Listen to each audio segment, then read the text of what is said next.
Энэ хайрцагны эзэлхэн хэд вэ? Хайрцгийг эргүүлээ. Энэ маш тодорхой боллоо. Бид хайрцгийг хүснээр өөрчилж бас эргүүлж чадна. Энд бүх хэмжээс нь метрээр өгөгдөжээ. За иймээс бид кубын эзэлхүүний хэмжээсийг метр кубээр илэрхийлэх нь. Энэ нь бидний 1 куб болно.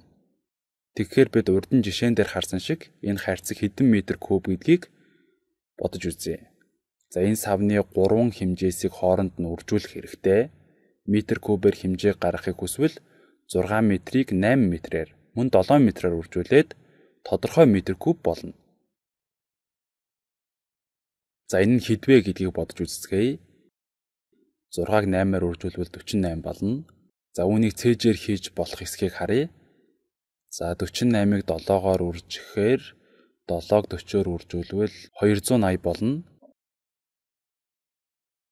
Үүн дээр 8-ыг үржих нь 7 буюу 56-г нэмнэ. 280 нэмэх нь 56 нь 336 болно. Хариугаа шалгацгаая. За дахин нэг дасгал хийе. За тэгэхээр энэ савны эзэлхэн хэд вэ? Дахин хэлэхэд өндрийн хэмжээ нь 6 фут. Одоо бүх хэмжээ нь футээр илэрхийлэгдсэн байна.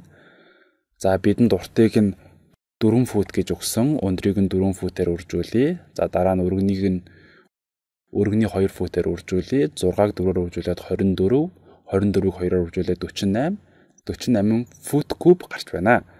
Бид сая энд хэдэн фут куб энд багтах вэ гэдэг тухай ярьсан. За би энэ хайрцагны футээр өгсөн хэмжээсийг үржүүлж байгаа нь уг хайрцагт фут куб хэдэн удаа багтаж байгааг тоолж байгаа юм аа.